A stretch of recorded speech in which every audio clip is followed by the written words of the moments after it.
마가복음 10장입니다. 마가복음 10장 1절에서 12절입니다. 오늘 드디어 이혼 시리즈 종결 설교입니다. 마가복음 10장 1절에서 12절까지 우리 한 목소리로 쭉 같이 읽을 거예요. 마가복음 10장 1절에서 12절까지 읽겠습니다. 시작.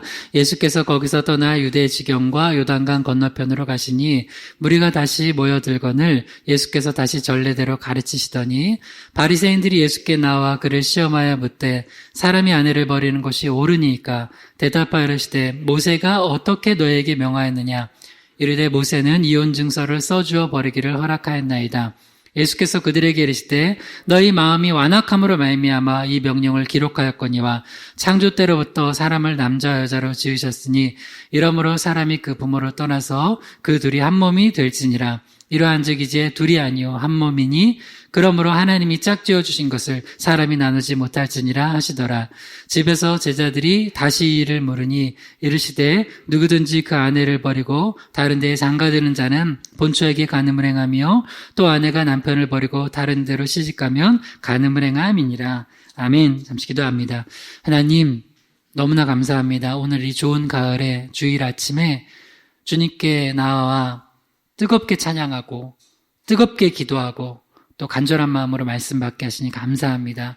이 시간 주님을 목마른 사슴이 시냇물 찾아 헤매듯이 주님을 갈망하고 주님을 기다리고 고대하오니 우리에게 은혜를 열어주시고 말씀하여 주시고 우리 삶에 꼭 필요한 말씀, 이 말씀 붙들고 우리 가정이 살고 내 남편과 아내가 살고 내 부모 형제가 살고 이 이웃이 사는 놀라운 역사 있게 하여 주시옵소서. 부족한 종의 바른 말씀, 바른 복음만 대언케 하시기 원하며 예수님의 이름으로 기도드립니다. 아멘. 자, 말씀의 제목 따라해 보겠습니다. 이혼의 위기를 이겨내는 부부. 이혼의 위기를 이겨내는 부부. 자, 마가복음 10장 1절에서 12절 본문으로 이혼의 위기를 이겨내는 부부 9번째 시간이고 오늘 시리즈 종결 설교입니다. 드디어 이제 이 이혼 시리즈 그 종결인데 여러분 세상에 이혼 설교를 이혼 관련 설교를 이렇게 오래 할 줄 몰랐어요, 저도. 근데 너무나 꼭 필요했던 설교였던 것 같아요. 왜냐하면 우리가 교회보다 먼저 세워진 공동체가 가정이거든요. 그렇잖아요. 맨 처음에 하나님께서 아담과 하와 가정 만드셨잖아요. 근데 가장 먼저 세워진 공동체인 가정이 이렇게 위기의 가정들이 많아요. 그리고 실제로 또 이혼의 위기도 실제로 이혼을 또 하기도 하죠. 크리스천들도 이혼을 많이 해요.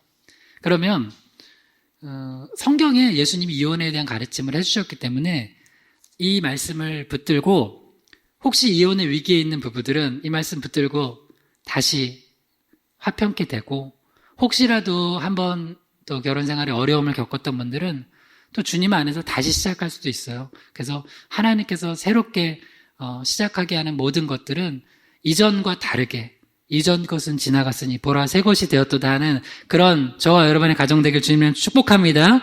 네. 그래서 세 가지로 살펴보고 있습니다. 첫 번째, 우리 복습하는 겸 따라해 봅시다. 첫 번째, 주님과 맺은 언약을 지키며 사는 부부. 주님과 맺은 언약을 지키며 사는 부부. 두 번째, 따라해 보세요. 주님께 받은 사랑을 나누며 사는 부부. 주님께 받은 사랑을 나누며 사는 부부. 마지막 세 번째, 따라해 봐요. 주님께 받은 용서를 베풀며 사는 부부. 주님께 받은 용서를 베풀며 사는 부부. 마지막 세 번째로 크게 살펴보고 있었던 게 우리가 결국 부부들은 용서해야 돼요. 근데 그 용서는 내 힘으로 용서하는 게 아니라 예수님이 나를 용서하신 그 힘으로 주님께 받은 그 용서로 그 용서 받은 걸 돌려주는 거예요. 그러니까 내 주머니에 아무것도 없으면 줄 게 없잖아요. 근데 내 주머니에 뭐가 있어요. 그러면 그거 나눠주는 거예요. 그게 뭐예요? 예수님께서 나를 용서하신 거. 그것도 빼주는 거예요. 근데 이거는 빼줘도 사라지지 않는 거예요. 우리에겐 그게 있습니다. 할렐루야. 그게 있어요. 그래서 새 부부를 살펴봤는데요. 이혼의 위기, 이 정도면 이혼하고, 이 정도면 결혼 못한다, 이 정도면 끝이다 하는 새 부부가 살았던 예를 볼 텐데, 오늘 마지막 예가 아브라함과 사라예요. 첫 번째로는 요셉과 마리아 봤고요. 두 번째로는 호세아와 고멜 봤고요. 오늘 세 번째 아브라함과 사라예요. 자, 아브라함과 사라 가정을 통하여서 한번 어떻게 이혼의 위기를 이겨낼 수 있는지 살펴보려고 해요. 본문 말씀 하나만 읽고 보겠습니다. 마가복음 10장 6절에서 9절입니다. 시작. 창조 때로부터 사람을 남자와 여자로 지으셨으니 이러므로 사람이 그 부모를 떠나서 그 둘이 한 몸이 될지니라. 이러한즉 이제 둘이 아니요 한 몸이니 그러므로 하나님이 짝지어 주신 것을 사람이 나누지 못할지니라 하시더라. 이 중에 청년들은 이 말씀 1편부터 9편까지 다 듣고선 이제 연애해 보세요. 그러면은 앞으로 결혼 준비를 이렇게 해야 되는구나. 우리 엄마 아빠가 지지고 볶고 했던 거 나는 반복하지 않을 수 있겠구나 해요. 저한테 나중에 주례받는 청년들은 1편부터 9편 다 듣고 리포트 쓰고 주례받게 하려고요. 자, 세 가지입니다. 아브라함과 사라, 여기도 이혼의 위기가 있었는데 어떻게 이겨냈냐? 세 가지입니다. 첫 번째는 예배가 부부와 가정을 지킨다는 거예요. 두 번째는 사명이 부부와 가정을 지킨다는 거예요. 세 번째는 용서가 부부와 가정을 지킨다는 거예요. 첫 번째 한번 크게 따라해 봅니다. 예배가 부부와 가정을 지킨다. 예배가 부부와 가정을 지킨다. 창세기 12장 1절에서 5절입니다. 시작. 여호와께서 아브라함에게 이르시되 너는 너의 고향과 친척과 아버지의 집을 떠나 내가 내게 보여줄 땅으로 가라. 이에 아브라함이 여호와의 말씀을 따라갔고 롯도 그와 함께 갔으며 아브라함이 하란을 떠날 때에 75세였더라. 아브라함이 그의 아내 사레와 조카 롯과 하란에서 모은 모든 소유와 얻은 사람들을 이끌고 가나안 땅으로 가려고 떠나서 마침내 가나안 땅에 들어갔더라. 아멘. 창세기 6장에 보면 하나님의 아들들이 사람의 딸들과 결혼해서 하나님이 너무 속상하시고 또 화가 나셨죠. 그게 무슨 얘기냐면 하나님의 아들은 이제 셋 계열의 믿음의 계보를 지켜가야 될 사람들이 하나님의 딸들, 하나님의 딸, 사람의 아들이라고 해도 좋아요. 어찌됐건 그 사람의 딸은 이제 믿음이 없는 가인의 계보, 하나님을 떠난 계보의 이제 가정이죠. 그렇게 하나님을 믿고 거룩한 복음을 지키고 전해야 될 하나님의 아들들이 그걸 포기하고 사람의 딸들, 가인의 계보, 하나님을 떠나고 하나님을 대적하고 자기 멋대로 살아가는 그 사람들과 합쳐져서 아예 믿음 없이 살아가는 거 하나님이 기뻐하시지 않는다는 거예요. 그러면 어떻게 하면 우리가 믿음을 가지고 살아갈 수 있을 것인가? 가장 중요한 건 뭐냐면 예배예요, 예배. 여러분, 예배가 왜 중요하냐면요. 예배에서만 줄 수 있는 영적인 활동 세 가지가 있는데 그 세 가지가 뭐냐면 첫 번째는 찬양이에요. 두 번째는 기도예요. 세 번째는 말씀이에요. 이건 세상에선 줄 수 없는 거예요. 세상에서는 줄 수 없어요. 세상 노래가 기쁠 수 있지만 그 영으로 통하는 찬양은 할 수 없어요. 아무리 세계 최고의 가수라고 해도 요새 BTS가 유명하니까 난 사실 BTS를 모르지만 비틀즈는 아는데 BTS는 잘 모르지만 BTS가 아무리 유명해도 하나님이 그 노래 안 받으세요. 근데 우리는 아무리 노래 못해도 춤 못 춰도 다윗이 바지 내려가면서 막 이렇게 췄잖아요. 잘 췄겠어요. BTS처럼. 막 이렇게 다 바지 내려가는데 그렇게 춤추면서 노래했는데 하나님 받으세요. 여러분, 하나님이 받으시면 뭐가 있냐면 꼭 하나님은 받지만 않으세요. 받으시면 꼭 뭘 주실까요? 은혜를 주세요. 그 다음에 기도. 기도는 세상에서 우리가 아무리 커피 마시면서 떠들어도 코로나만 전파하죠. 근데 우리가 같이 모여서 기도를 하잖아요. 그럼 하나님이 들으시고 또 응답하세요. 그러니까 우리가 올려드리는 것도 내려주세요. 그 다음에 아무리 세상 머리를 짜내도 거기에요. 근데 하나님 말씀을 가지고 나누고 말씀을 붙들잖아요. 위로부터 오는 지혜가 있어요. 그래서 찬양과 기도와 말씀이 있는 게 뭐라고요? 예배예요. 그래서 예배를 드리면 부부가 예를 들어서 좀 어려운 부분이 있잖아요. 그러면 일단 그 어려운 문제가 자식 문제건 건강 문제건 물질 문제건 아니면 남편은 아내 때문이건 아내는 남편 때문이건 시어머니 때문이건 시아버지 때문이건 친정 쪽이건 처가 쪽이건 여하튼 그러면 딱 그 해결을 세상 사람들은 어디서 하냐? 자기 머리로 해요. 그래서 대안이 딱 남편과 아내밖에 없으면 그 가정은 무너져요. 그래서 남편은 내 아내가 대안이라고 늘 아내 치맛자락만 붙들고 살았는데 아내가 대안이 어느 날 없어져. 어느 날 아내가 그런 아내들 있잖아요. 아주 열심히 하는 아내들. 그래서 막 별로 좋지 않은 건데, 저 안 믿는 집에 시집 가가지고 제사 10개씩 지내면서 막 해. 근데 어느 날 아내가 갑자기 몸져 누웠어. 우울증 걸렸어. 그럼 대안이 없는 거야. 그 가정 무너지는 거야. 어느 날 남편만 믿었어. 남편이 사업 잘하고 잘 나가는데 남편이 망했어. 그럼 무너지는 거예요. 그리고 싸워요. 근데 예배하는 가정이 되잖아요. 그러면 그때 대안이 생겨요. 뭘로? 찬양을 통해서, 기도를 통해서, 말씀을 통해서. 여기도 보면 하란에서 사실 아브라함이 더 잘 먹고 잘 살았다고 해요. 거기서. 근데 갑자기 아브라함은 아무래도 그 희미하지만 그 셋세 계열에서부터 쭉 이어졌던 그 믿음들 있잖아요. 믿음. 물론 그게 다시 노아 홍수 지난 다음에 또 그런 믿음의 계보가 조금씩 이어졌겠죠. 쭉 이어지는데 대부분 믿음 없이 살아갔지만 그 믿음을 붙잡고 예배하고 살아갔던 가정이 이제 아버지는 아니었어요. 아브라함의 아버지는. 근데 아브라함한테는 그게 조금 있었나 봐요. 그래서 하나님 앞에 예배하니까 하나님이 말씀을 들려주세요. 너 여기 있으면 망해. 그러니까 예배는 그런 거예요. 예배는 나한테 여기 머물러야 되는지 가야 되는지를 알려줘요. 이걸 해야 되는지 하지 말아야 되는지 알려줘요. 그 말씀을 통해서 알려주는 거예요. 그래서 하란을 떠나려는 거예요. 몇 살에? 창세기 12장 4절에 보면 75세. 아유, 여러분 지금 아브라함보다 나이 많으신 분 여기서 없으시죠? 여러분 언제든지 주님께서 부르시면 또 여러분 하나님 앞에 쓰임 받을 수 있습니다. 할렐루야. 그러니까 나는 이제 됐어 이런 소리 하지 마세요. 모세는 몇 살에 부르심 받았어요? 80. 아브라함 몇 살에? 75. 그러니까 우리나라 인생 60부터 아니에요. 인생 아브라함은 75, 모세는 80. 그러니까 세상은 딱 그 기준에 이거요. 이제 됐어. 아무것도 안 돼. 끝났어. 그 나이에 뭐래. 너무 많이 왔어. 근데 주님은 뭐라 그래요? 말씀을 붙들면, 예배하고 말씀을 붙들면 그때부터 새로운 시작을 주세요. 오늘이 또 종교개혁주일이기도 한데 마틴 루터가 하나님 말씀 붙으니까 그 타락했던 로마 카톨릭에서 목숨 걸고선 바른 진리 붙들고 오직 의인은 믿음으로 말미암아 산다고 그 말씀 붙들고 개혁하잖아요. 할렐루야. 그러니까 지금 다 안 된다고 시작할 때, 안 된다고 할 때 예배 드리고 말씀 붙들면 하나님께서 알려주세요. 내가 내게 보여줄 땅이 있다. 걸로 가라. 비전 주세요. 소망 주세요. 새 꿈을 주세요. 그러니까 예배해야 돼요. 말씀 붙들어야 돼요. 가정이 그래야지 살아요. 창세기 12장 7절에서 9절을 시작. 여호와께서 아브라함에게 나타나 이르시되 내가 이 땅을 네 자손에게 주리라 하신지라. 자기에게 나타나신 여호와께 그가 그곳에서 제단을 쌓고 거기서 베델 동쪽 산으로 옮겨 장막을 치니 서쪽은 베델이요 동쪽은 아이라.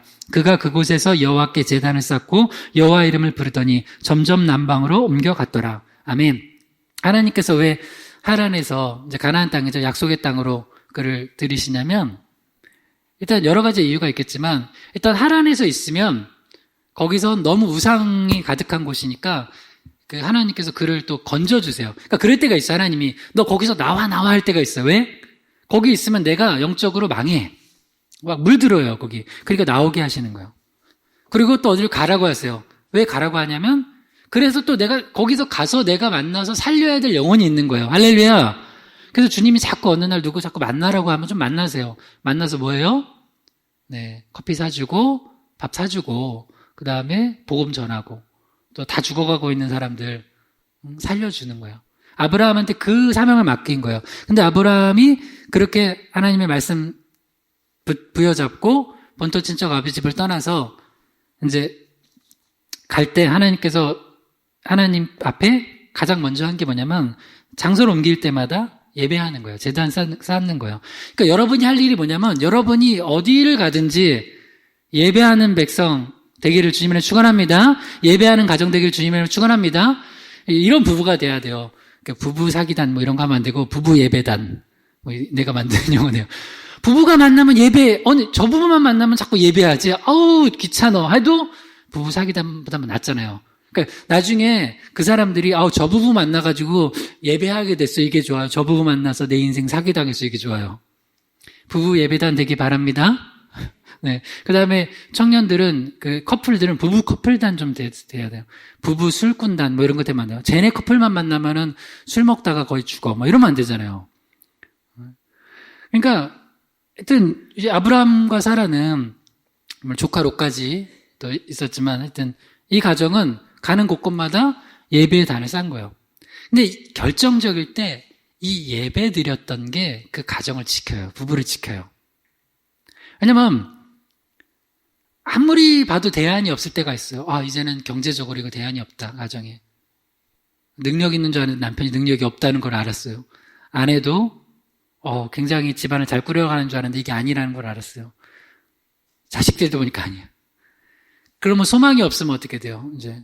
우리나라, 또 제가 몇 번 얘기했잖아요. 코로나로 죽는 거, 이번에 또 독감 백신 어쩌고저쩌고 해서 그게 위험하다고 그러는데 물론, 정부 쪽에서는 문제가 없다 하는데, 그 얘기하려고 한 게 아니라, 뭘로 그렇게 많이 죽어요? 자살로 더 많이 죽어요. 여러분 주변에 코로나로 죽은 사람 누구 있어요, 지금? 별로 없죠? 아는 사람 중에. 근데 찾아봐요. 자살로 죽은 사람 있을걸요? 자살로 죽은 사람 되게 많아요. 왜? 대안이 없으니까. 근데 우리한테는 대안이 있습니다. 할렐루야. 누구예요? 예수님이에요, 예수님. 예수님이고, 그리고 내 머리 짠해서 안 돼요. 그러니까 말씀 들어야 돼요. 말씀 들어야 돼요. 그리고 왜 예배를 드려야 되냐면, 예배 드리면 꼭 하는 게 있어요. 예배. 뭐가 있을까요? 찬송을 해요. 근데 예배 안 하고 부부가 3시간 얘기하면 뭐만 해요? 그래, 너 때문에 내가 너 잘못 만나서 내가 이 모양 이 꼴이다. 당신 때문에 이 가정이 망했다. 근데 예배를 드리는 순간만큼은 뭐래요? 찬양을 해요. 찬양이 뭐예요? 우리 아까 했던 거 뭐예요? 내 마음이 낙심되며 근심에 눌릴 때 주께서 내게 오사 위로해 주시네. 가는 길 캄캄하고 괴로움 많으나 주께서 함께하며 내 짐을 지시네. 아니, 주님이 우리의 짐을 지신대요. 여기선 아멘 해야 되는데.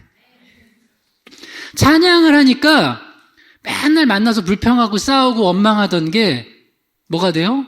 갑자기 소망이 생겨요. 그래서 우리가 지난번 장례 치를 때도 보니까 장례 예배로 장례 안 하는 데는 슬픔으로 끝나요. 그리고 싸워요. 마음에 안 들어요.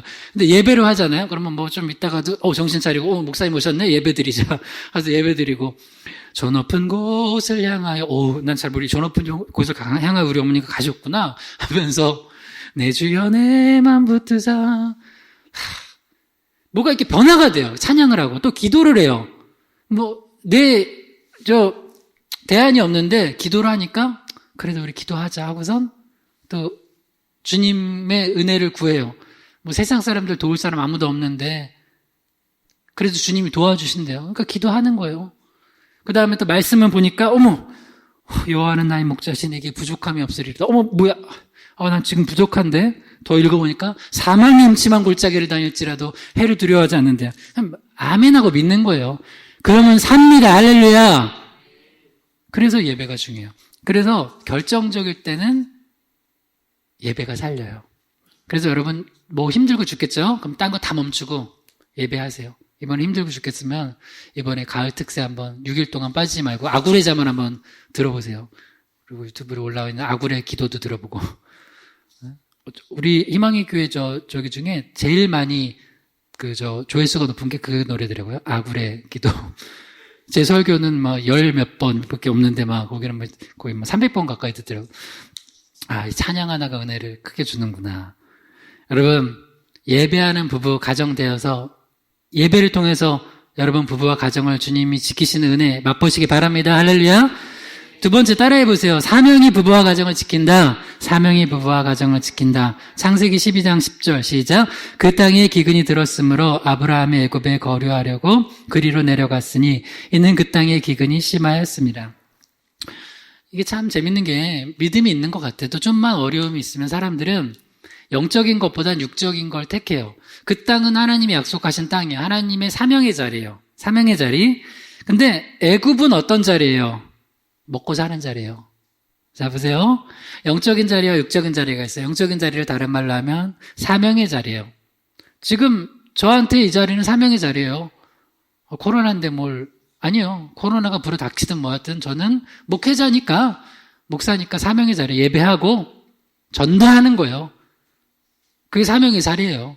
근데 애굽으로 갔어요. 왜? 기근이 들었어요. 때론 그럴 때가 있어요. 하나님이 우리 테스트하실 때가 있어요. 뭐야? 아니 하나님이 가라고 해서 갔는데 그 땅에 왜 기근이 들어? 요거를 잘 넘겨야 축복이 있어요. 근데 요걸 꼭 못 넘기고 어디로 가요? 육의 자리로 가요. 애굽으로 가요. 먹고 사는 자리로 가요. 영적인 걸 다 포기하고 하나님의 말씀으로 살아야 되는데 돌을 떡으로 만들어 먹으려고 계속 그러고만 있어요. 그래서 애굽으로 내려가면 좋은 일이 생기냐? 이런 일이 생겨요. 자, 창세기 12장 11절에서 13절 시작. 그가 애굽에 가까이 이르렀을 때 그의 아내 사레에게 말하되 내가 알기에 그대는 아리따운 여인이라. 애굽 사람이 그대를 볼 때 이르기를 이는 그의 아내라여 나는 죽이고 그대는 살리리니 원하건대 그대는 나의 누이라 하라. 그러면 내가 그대로 말미암아 안전하고 내 목숨이 그대로 말미암아 보존되리라 하니라. 여기서 이제 두 가지로 나눠볼게요. 일단 은혜로운 거. 창세기 12장 11절에 만약 여러분이 아내예요. 여러분 나이를 생각해봐요. 여러분 나이가 몇 살이에요, 지금? 근데 지금 아브라함이 몇 살에 부르심 받았다고요? 75세. 혹시 사라가 몇 살 차이인 줄 알아요? 10살 차이예요. 그러면 사라는 몇 살? 65살. 적어도 75살하고 65살은 넘었을 거예요. 이미 가나안 땅 부르심 받고. 근데 그 나이는 넘었어요. 그냥 75, 65라고 해봐요. 75살 남편이 볼 때 65살 아내가 예쁠까, 아리따울까요? 고울까요? 예쁠까요? 네. 근데 아브라함이 뭐라고 하냐면, 그대는 아리따운 여인이래요. 이게 오늘 숙제예요. 여러분, 남편은 아내한테 당신은 너무 아름다운 여인이다. 이렇게 해주기를 주님의 이름으로 명령합니다. 어려운 거 아니죠? 남편이. 아이, 목사님, 찌글찌글하는 아내가 뭐가. 아니, 지금 사라는 65살 이상 됐는데, 그렇게 한대요. 근데 이거는, 진짜 사라가 아름다울 수도 있지만, 한번 따라해보세요. 아름답게 보는 믿음의 눈. 아름답게 보는 믿음의 눈. 자, 이게 있어야 돼요. 아름답게 보는, 남편은 항상 이걸 달라고 기도하셔야 돼요.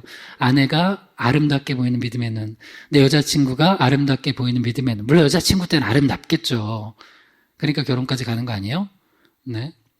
근데 이제 이 눈을 없애버려요. 세상 말로는 콩꺼풀이 이제 벗겨졌다고 하는데, 예수 믿는 사람들은 안 벗겨져야 돼요. 뭐가 있으면? 믿음이 있으면. 여러분, 예수님이 겉모양이 아름다우셨어요? 하나도 아름답지 않으셨어요. 근데 그분은 아름다우셨어요. 왜? 그분의 영혼이 아름답기 때문에 그래요. 그래서 진짜는 여러분 영혼이 아름다운 거예요.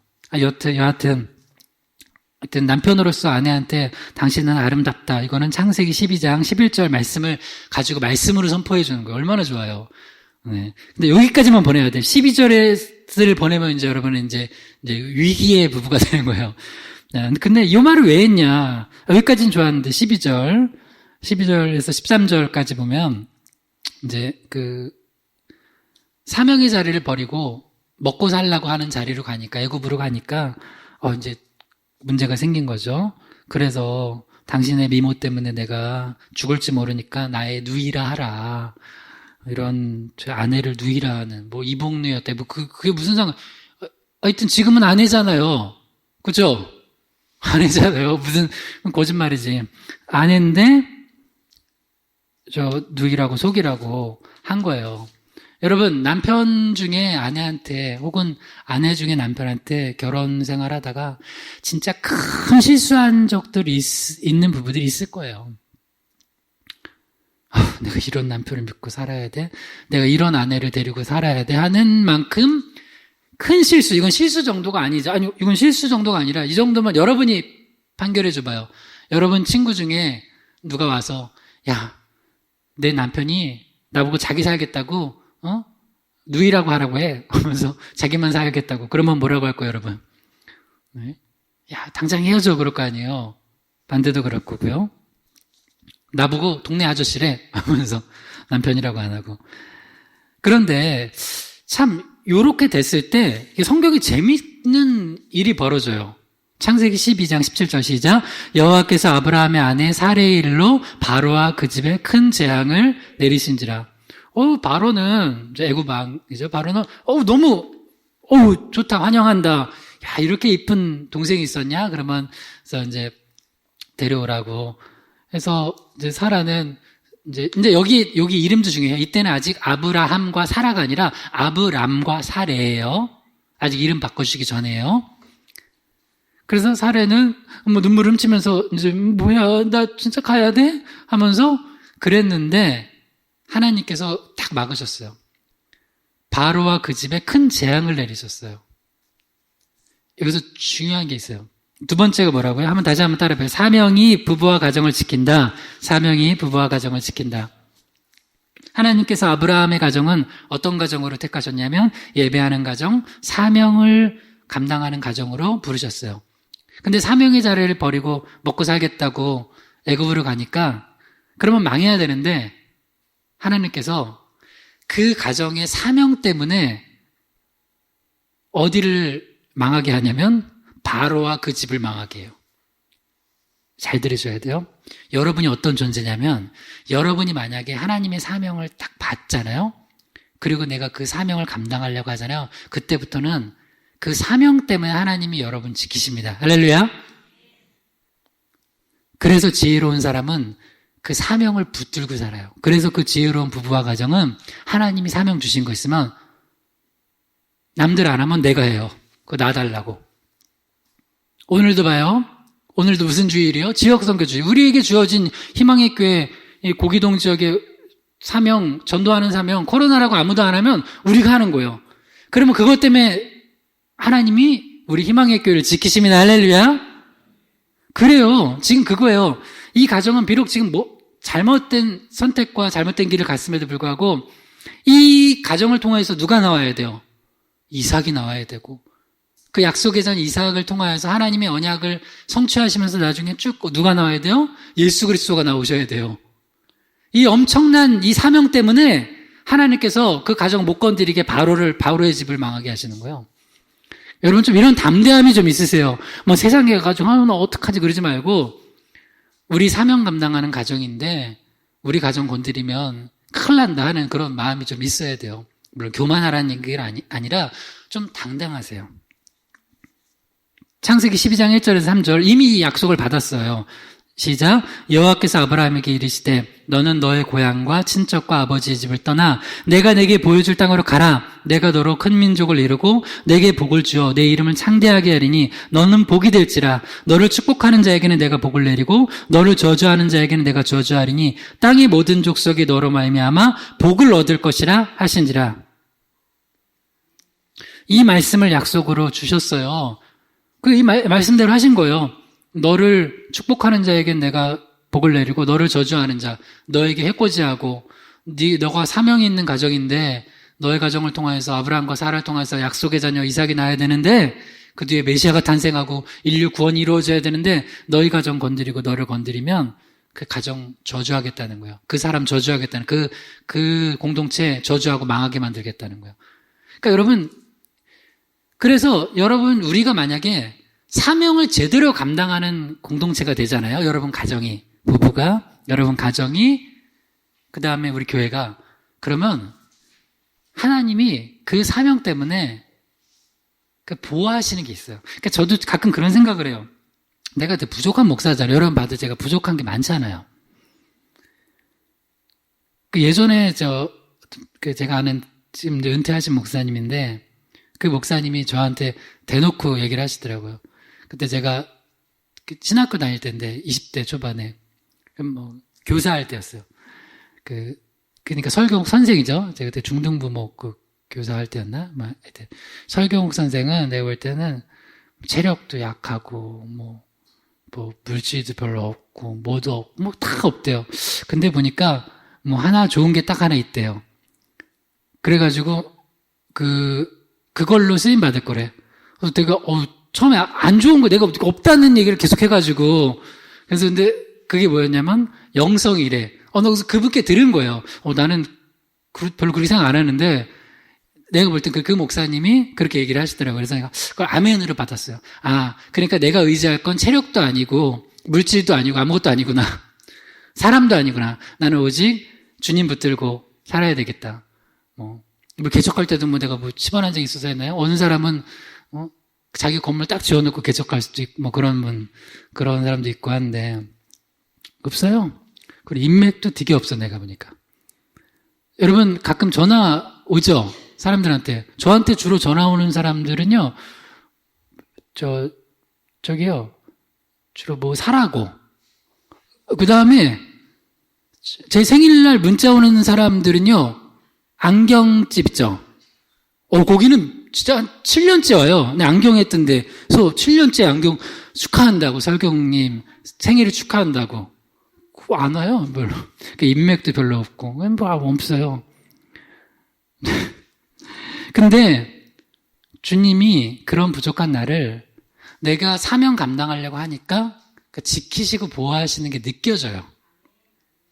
힘들 때 되면 하나님이 물질도 주시고 지난번 한 번은 내가 욕조 들다가 허리 나갈 뻔했어요. 그래서 내가 그래도 내 나이가 아직 40대인데 이 욕조 들다가 욕조 물도 이렇게 들어서 버리려고 한 것도 아니에요. 옆으로 옮기려고 하다가 1시간 동안 주저앉아 있었어요. 내가 그래가지고, 내 부실한 거. 그래서 도대체 나는 뭔가, 근데 그런 생각이 들다가, 근데, 그럼에도 불구하고 하나님이, 그래서 내가 하나님 앞에 내가 사명을 감당하려고, 영혼 구원하려고 하는 그거를 그냥 이쁘게 보시고 나를 지켜주신다? 우리 교회 지켜주신다? 그런 게 느껴져요. 여러분 부부도 사명 감당하는 부부 되어서 하나님이, 이 부부 지켜야 된다. 하는 부부 되길, 이 가정 지켜야 된다, 이 자녀들 지켜야 된다 하는 가정 되길 주님을 축원합니다. 세 번째입니다. 한번 따라해 보세요. 용서가 부부와 가정을 지킨다. 용서가 부부와 가정을 지킨다. 창세기 18장 1절에서 5절입니다. 시작. 아브라함이 99세 때 여호와께서 아브라함에게 나타나서 그에게 이르시되 나는 전능한 하나님이라 너는 내 앞에서 행하여 완전하라. 내가 내 언약을 나와 너 사이에 두어 너를 크게 번성하게 하리라 하리니 이제후로는 내 이름을 아브라함이라 하지 아니하고 아브라함이라 하리니 이는 내가 너를 여러 민족의 아버지가 되게 함이니라. 75세에 부르심 받을 때는 아브람 사례였어요. 근데 99세 때 드디어 여러분 잘 알듯이 100세에 이삭을 낳잖아요. 아브라함과 사라가. 근데 99세 때 이름을 아브라함 사라로 바꿔주세요. 열국의 아비 열국의 어미. 즉 하나님께서 이제 드디어 그 약속했던 거 성취하겠다는 거예요. 그러니까 여러분 바로 약속 안 이루어진다고 너무 실망하지 마세요. 75세에 부름받아서 그 약속의 전혀 얻기까지 100세 시간이 걸렸죠. 여러분 포기하지 말고 기도하세요. 할렐루야. 우리 지역전도도 모두 포기하지 말고 하세요.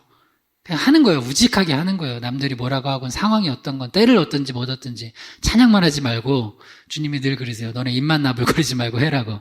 주 예수보다 더 귀한 것은 없네 했으면 그렇게 살아야지. 그렇게 특송한 가정 있죠? 그렇게 사시기 바랍니다. 결정할 때 보면은 주 예수보다 더 귀한 건 되게 많아. 그러면 안 되잖아요. 그렇게 아브라함도 기다렸어요. 근데 물론 중간에 한번 못 기다리고 여기도 한번 실수를 했죠. 근데도 주님은 또 끝끝내 뜻을 이루세요. 그 약속하신 거 이루세요.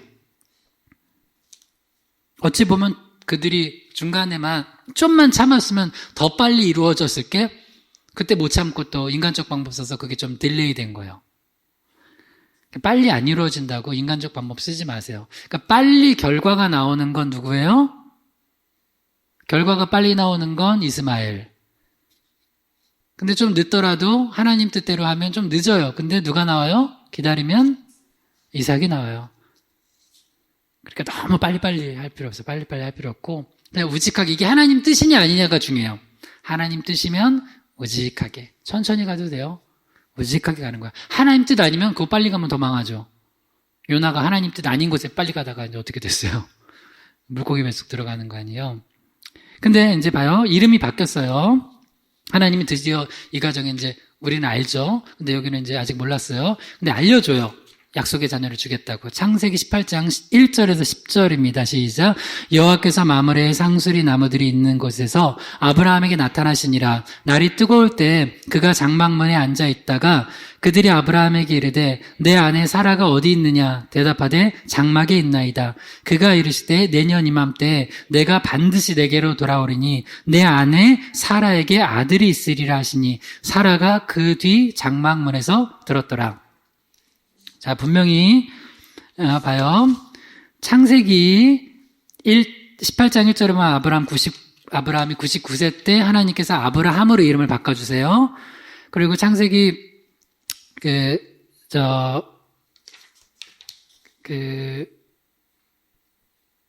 우리가 19장인가 이게 19장?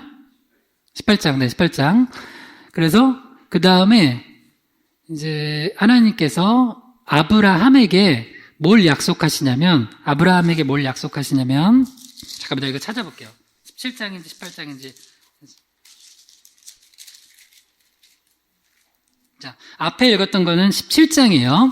정정이요. 창세기 17장 1절에서 5절을 읽은 거예요. 그러니까 창세기 17장에 아브라함이 99세 때 나타나셔가지고 하나님께서 아브라함으로 바꿔주셨고, 창세기 18장에 하나님께서 아브라함에게 나타나셨어요. 그러니까 아브라함 나이가 몇 살? 99살이요. 사라 나이는 89살이요. 그때 뭘 약속해요? 10절만 읽어봐요. 10절. 창세기 18장 10절 시작. 그가 이르시되 내년 이맘때에 내가 반드시 내게로 돌아오리니 내 아내 사라에게 아들이 있으리라 하시니 사라가 그 뒤 장막문에서 들었더라. 아브라함과 사라가 둘 다 들었어요. 아브람 사레가 아니라 아브라함 사라가 들었어요. 자, 그러면 어떻게 해야 돼요? 이제부터는 아브람과 사레 때보다 아브라함과 사라 때가 더 믿음으로 살아야 되죠. 그러니까 여러분 이런 거예요. 제가 그냥 예를 들어 볼게요. 제가 신학생 때랑 목사가 됐을 때랑, 아니 그냥 두 개만, 전도사 때랑 목사 때랑 어떤 때가 더 믿음 더 좋아야 돼요? 전도사 때가 더 참 좋았지. 뭐 이러면 안 되잖아요. 목사가 돼서 더 믿음이 더 좋아야 될 거 아니에요. 물론 좋냐 나쁘냐를 현재 상태를 떠나서 내 방향성은 그래야 될 거 아니에요. 그죠? 여러분이 세례 받기 전과 받은 후가 믿음이 어디가 더 좋아야 돼요? 세례 받은 후가. 직분 없을 때랑 있을 때랑 뭐가 더 좋아야 돼요? 있을 때가 더 좋죠. 그러니까 아브람과 사레 때보다 아브라함과 사라 때가 믿음이 더 좋아야 돼요. 근데 믿음이 별로 또 안 좋은 일을 또 벌여요. 자, 창세기 20장이에요. 1절에서 3절 시작. 아브라함이 거기서 네게브 땅으로 옮겨가 가데스와 술 사이 그랄에 거류하며 그의 아내 사라를 자기 누이라 하였으므로 그랄 왕 아비멜렉이 사람을 보내어 사라를 데려갔더니 그 밤에 하나님이 아비멜렉에게 현몽하시고 그에게 이르시되 내가 데려간 이 여인으로 말미암아 내가 죽으리니 그는 남편 있는 여자임이라. 괜히 봉변당한 아비멜렉, 그랄 왕 아비멜렉. 자기는 저 아브라함이 자기 누이라고 속여가지고 했는데 부부 사귀다는데 이 사명의 자리를 자꾸 이 사명을 감당 안 하고 이렇게 믿음이 없이 하면은 부부 사귀단대요. 그래서 자기는 이제 사라를 데려온 것뿐인데 하나님이 갑자기 나타나셔서 아비멜렉 너 죽을 거야. 너무 무서워가지고 하나님께 나는 모르고 그랬다고, 나는 정직했다고. 그러니까 하나님이 오케이, 네가 온전한 마음을 한 거 아니까 내가 그래서 너 범죄치 못하게 한 거라고. 그래가지고 이제 아비멜렉이 이제 아브라함과 사라 불러서 혼내고 너 어떻게 이럴 수가 있냐고. 그 믿음 생활하면서 좀 똑바로 하라고. 여러분 세상 사람들한테 좀 혼나지 맙시다. 할렐루야. 아이고, 적어도, 저 목사인데, 선배 목사님들한테 혼나는 건 내가 그러는데, 저 세상 사람들한테 목사님 좀 똑바로 살라고. 그렇게 맨날 거짓말하고 그러면 안 돼. 이렇게 하면 그런 소리 들으면 안 되잖아요. 그 아브라함과 사라가, 지금 사라가 몇 살이라고요? 99살, 89살. 즉, 요때, 또 잘못을 반복을 해요. 근데 또 역시 하나님께서 처음에는 애굽 바로, 두 번째는 그라랑 아비멜렉을 그쪽을 아주 그냥 크게 두려움 주고 망하게 해가지고 이 가정을 건들지 못하게 하는 거예요. 그러면 그거는 이제 두 번째 주제인 사명 때문에 그런 건데 은혜예요. 그러나 이 아브라함과 사라가 잘했어요, 잘못했어요? 잘못했죠. 이렇게 하면 안 되죠. 특히 아브라함 잘못했죠. 그럼 여기서 한번 질문이에요. 한 번이 아니고 두 번씩이나 이렇게 큰 잘못을 했어요. 이제 사라 입장에서 보면은, 아내 입장에서 보면 남편은 정말 예뻐 보이겠어요. 진짜 뭐 이렇게 욕하면 안 되겠지만 하여튼 그랬겠어요. 근데 아브라함과 사라가 이혼했어요? 같이 살았어요? 같이 살았어요. 네. 누가복음 17장 3절에서 4절 읽어봐요. 시작. 너희는 스스로 조심하라. 만일 내 형제가 죄를 범하거든 경고하고 회개하거든 용서하라. 만일 하루에 7번이라도 내게 죄를 짓고 7번 내게 돌아와 내가 회개하노라 하거든 너는 용서하라.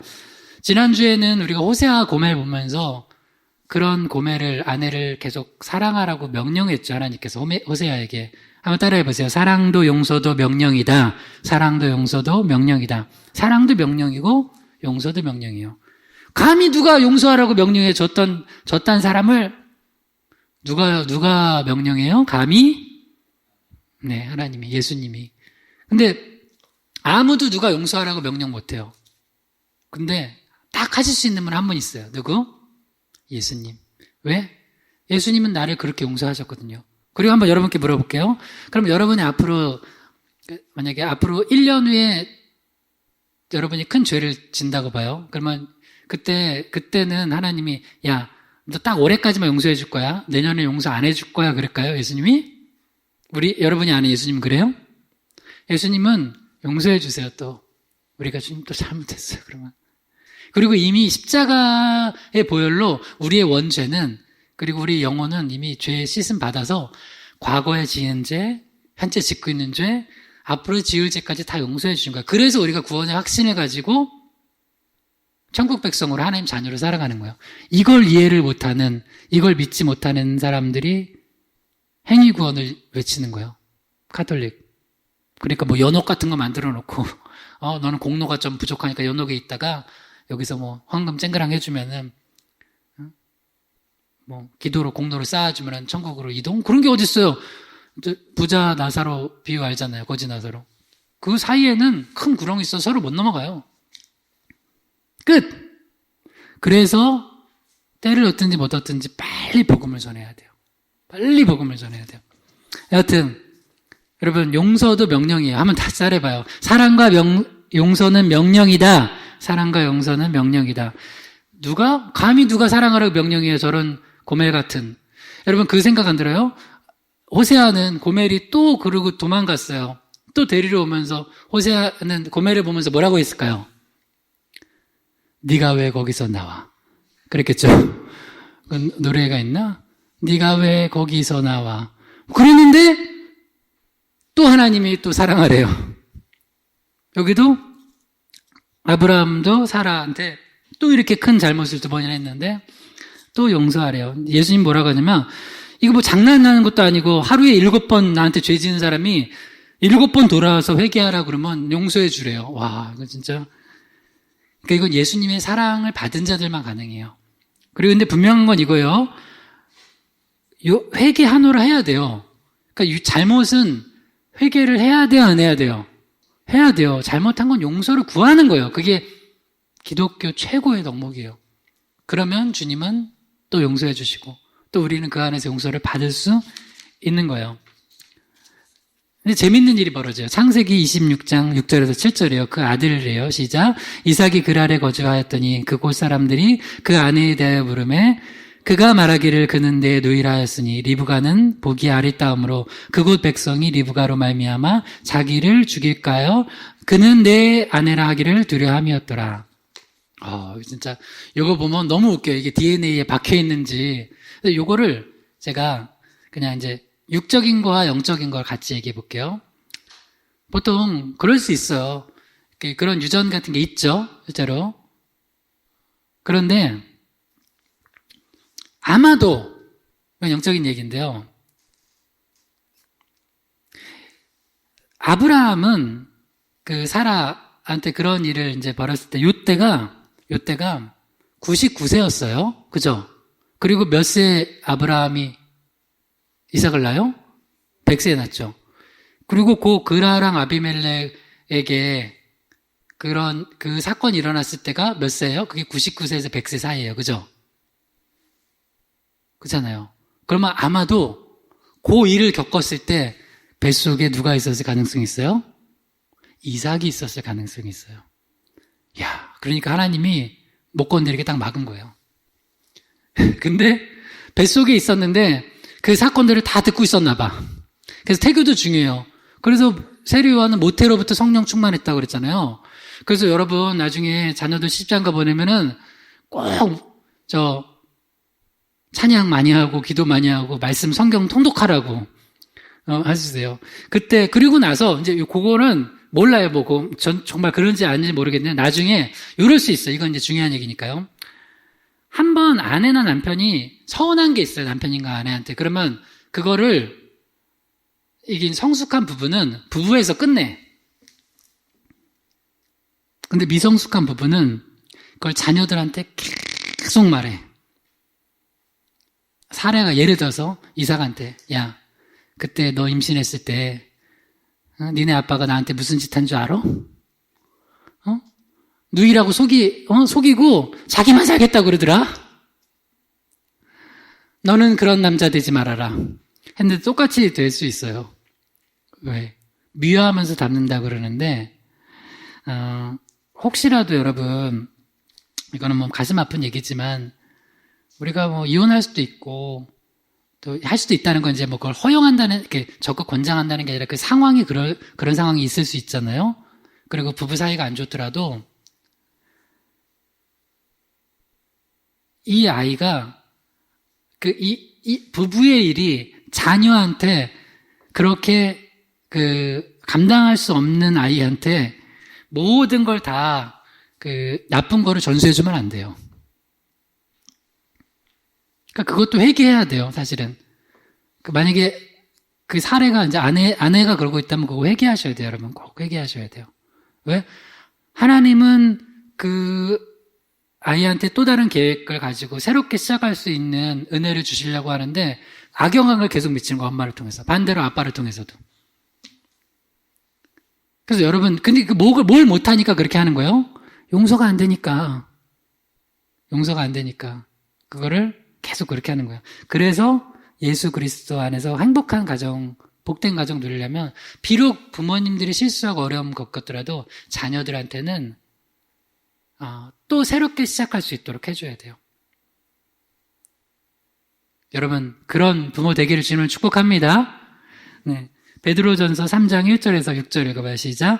아내들아, 이와 같이 자기 남편에게 순종하라. 이는 혹 말씀을 순종하지 않는 자라도 말로 말미암지 않고 그의 아내의 행실로 말미암아 구원을 받게 하려 함이니, 사라가 아브라함을 주라 칭하여 순종한 것 같이 너희는 선을 행하고 아무 두려운 일에도 놀라지 아니하면 그의 딸이 된 것이니라.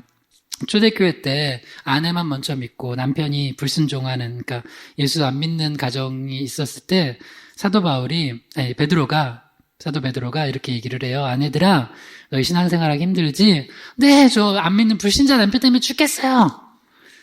그래, 그래도 순종해라. 존중해라. 그래도 남편 대접해줘라. 어떡해요? 그러면서 예를 들어줘요. 베드로전서 3장 6절만 다시 읽어봐요. 시작. 사라가 아브라함을 주라 칭하여 순종한 것 같이 너희는 선을 행하고 아무 두려운 일에도 놀라지 아니하면 그의 딸이 된 것이니라. 아니, 사라는 믿음 좋은 남편 만났으니까 그렇죠? 믿음의 조상 아니에요? 자, 우리 앞에 스토리를 보고도 그런 얘기가 나올까요? 절대 나올 수 없죠. 그러니까 여러분, 그런 사라가 아브라함을 주라 칭하여 순종하고 존중하고 남편으로서 대접해줬어요. 저는 여러분한테 명령합니다. 마음에 안 드는 남편과 아내라고 해서 결혼 생활하는데 남편 대접 안 하고 아내 대접 안 해주잖아요. 그거 크리스찬으로서 잘못하는 거예요. 오늘 이 시간 혹시 뭐 온라인이라도 말씀 듣는 분, 마음 오늘 지금 고쳐 먹으세요. 남편 밉더라도 남편 대접해 주세요. 남편으로 존중해 주세요. 남편으로 사랑해 주세요. 반대도 마찬가지예요. 아내를 대접해 주고 아내로서 사랑해 주고 아내로서 존중히 여겨 주세요. 그러면 우리 이렇게 생각하잖아요. 우리는 항상 이런 생각해요. 사람 대 사람으로만 생각하니까 그걸 못하는 거예요. 여러분, 내가 남편으로서 아내에게, 아내로서 남편한테 그렇게 말씀에 순종하면서 하면 저 사람이 비록 나한테 확 변화가 안 되더라도 누가 축복해 주실까요? 하나님이. 오늘 우리 전도하는데 우리한테 뭐 제대로 안 해줄 수 있어요, 사람들이.